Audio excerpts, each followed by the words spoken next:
everyone! Welcome back to my channel, and for today's video guys is meron na naman tayong helpful tips na isa-share sa inyo. So if you are new to my channel guys, please click the subscribe button and also the notification bell. Ngayon guys, kung isa ka sa may mabawang kilikili at pawisin na kilikili, so meron tayo ngayong solusyon dyan at meron ako ngayong tips na isa-share sa inyo. Meron ako ngayon guys na dalawang home remedies na murang-mura lang at affordable na makakatulong talaga sa pamamawis ng inyong kilikili at pangtanggal amoy sa inyong kilikili.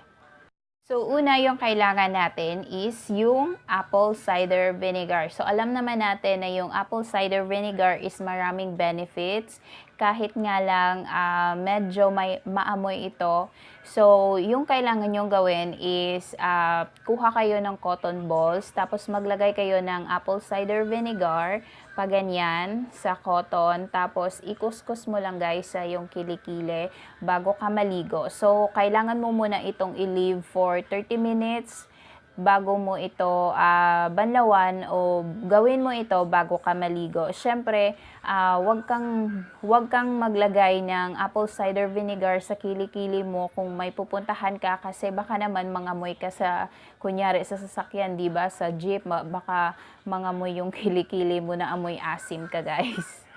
Kasi guys, itong si apple cider vinegar is nakakapagpatigil siya ng pamamawis sa ating kilikili. So, yan yung effective na home remedy sa pamamawis ng kilikili, guys. So, yung pangalawa naman guys is yung lemon tsaka baking soda.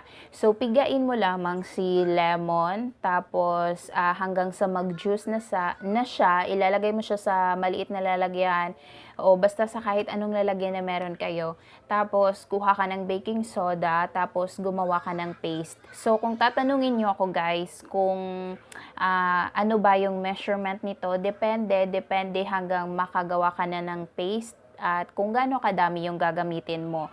So, etong si baking soda at si lemon is nakakapagpatigil siya ng pangangamoy sa iyong kilikili. So, ganun lang guys kasimple. So, syempre, gawin mo ito bago ka maligo. So, i-leave mo muna for 30 minutes then o medyo matagal-tagal. Basta bago kayo maligo guys, gawin nyo to. Yun lamang guys, yung dalawang home remedies na makakapagpatigil ng inyong pamamawis na kilikili, tsaka yung pangangamoy ng inyong kilikili. So, simpleng-simple lang guys, pero the most important is gawin nyo ito bago kayo maligo at wag na wag nyo itong i-apply guys kapag may pupuntahan kayo kasi baka nga mangamoy kayo. So, thank you so much guys for watching this video and I hope to see you guys on my next video. Bye guys!